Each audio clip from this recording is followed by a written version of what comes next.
I'd like to talk to you today about a remarkable young boy that I met some years ago in Cebu.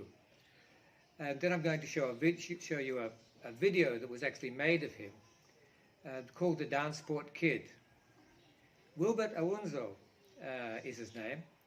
And I first met him in Cebu when I was staying there for a while and wandered down to the Abayana Sports Complex to have a swim.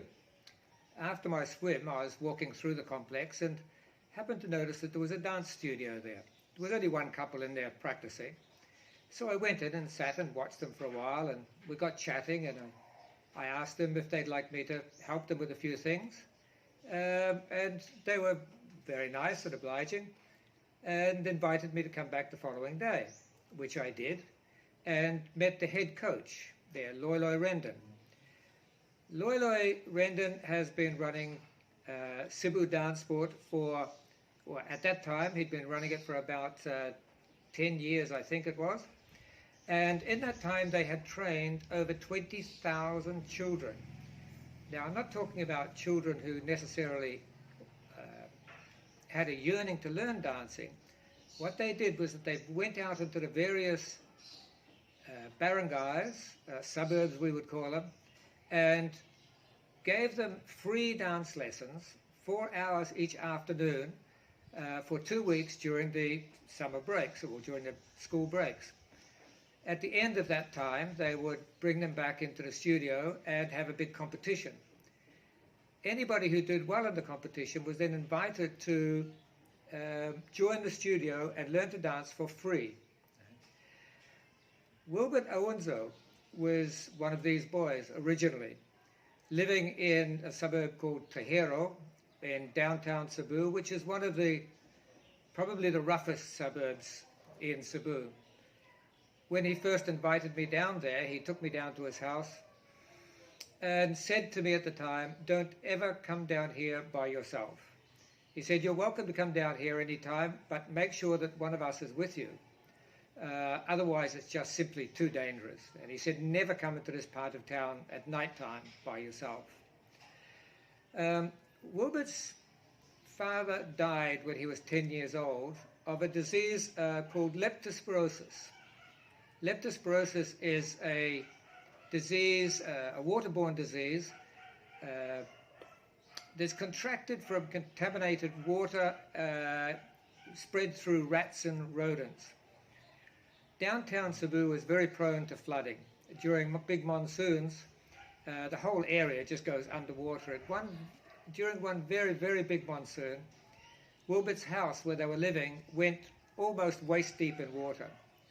His father had a couple of cuts on sores on his leg. He became infected, and leptospirosis is one of those diseases that has symptoms very common to others: fevers, chills, headaches, muscle aches, vomiting, diarrhea, jaundice, and rashes. Sort of thing that many diseases have. So it's very easily misdiagnosed. They tried to treat him at home for a little while, but when they eventually took him to the hospital, it was too late. He died within 24 hours. Wilbert's brothers at the time older brothers were both drug addicts. They caused a lot of trouble. They were in and out of prison constantly. Very angry people. And he used to fight with them all the time to try and protect his mother.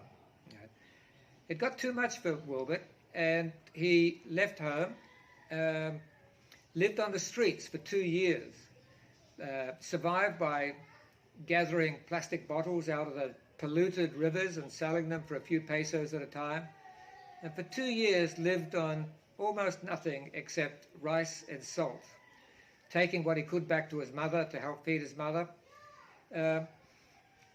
Until he joined DanceSport Cebu, or Cebu Dance Sport.